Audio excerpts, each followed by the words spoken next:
At WAM Leaders, we use a top-down process. So what we're trying to do there is identify the operating environment.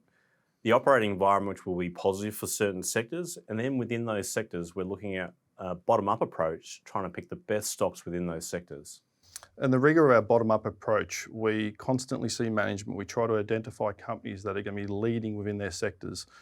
From that standpoint, we can pick the best stocks that have the ability to withstand any headwinds and maximise tailwinds in all market conditions. The macro outlook for stocks is quite uncertain at the moment. We're in a position of incredible financial tightening, and what that means is the environment is incredibly tough for stocks in particular as an asset class, but also the operating environment for companies is getting tougher and tougher.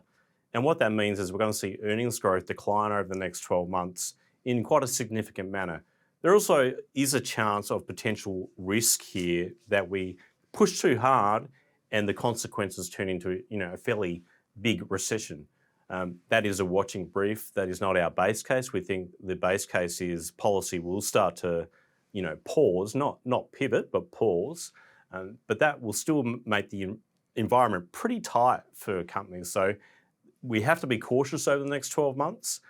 We think that financial tightness is stressing the system. So we're starting to see that in pockets all over the world. So the backdrop is tough, and I think earnings growth will be quite a negative surprise over the next 6 to 12 months.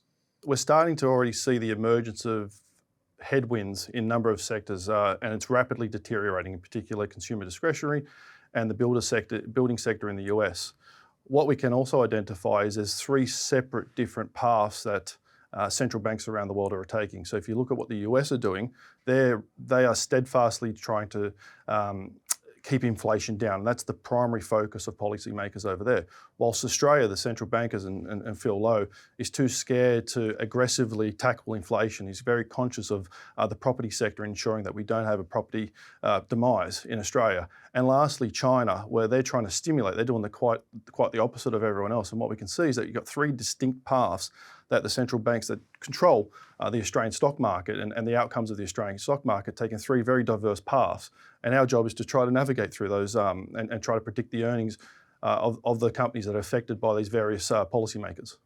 That's quite an important point, the divergence of policy now. So we've had the Fed who are really sticking with very tight policy versus Bank of Canada and the RBA, which have relaxed policy because of the variable nature of the mortgage market. So for the first time, I probably had divergence in central banks. It was probably the first time in about 2 years. So it's really going to create different pockets and different environments for stocks. Yeah, and look, and it's going to affect every country slightly differently. And we're already starting to see the consumer in the US struggle a little bit. They're already starting to tighten the belt. With it closer to home, the Australian consumer are still going to fake it till Christmas. They'll continue to go about their way. And we, as Matt said earlier, we're concerned around the shape of the economy next year when we have the full effects of the rate hikes, which is the lag effect of somewhere around 4 to 6 months, and they will take full shape next year. When you look at sectors, you really got to look at the operating environment, which is incredibly tight. The consumer is going to be put under pressure. The policy actions of central banks is to make a tight environment and change behaviour of consumers. That's how inflation ultimately will be affected, is change of behaviour. So with that as a base case, you've got to look at what sectors will do well in this environment in the business cycle, but also the monetary policy cycle. And when you look at that, they really have to have defensive characteristics. So when we look at sectors, we're looking at staples, which obviously did well through COVID, but should do well over the next 12 months. You've got to look at telecommunication companies, things like Telstra, very defensive characteristics. Also, some of the REITs are quite interesting, although obviously the debt markets are pretty tight and the costs of interest rates has definitely gone up. We still think there's value there, so they do have some defensive characteristics too. So I think those three sectors are probably your best bets over the next 6 to 12 months. The other aspect is, I think it's the end of speculation. Companies for a long time have survived on hope.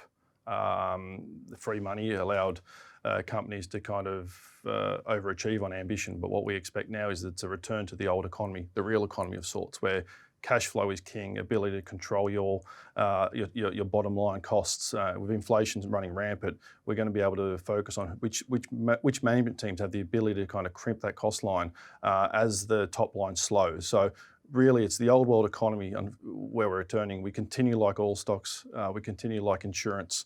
They have the ability to pass on inflation to the consumer or their end customer, I should say.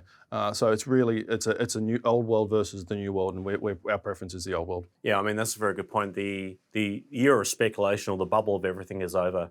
The cost of capital has made the hurdle a lot higher for investment. You're not going to get that silly investment. You're not going to get cash burn.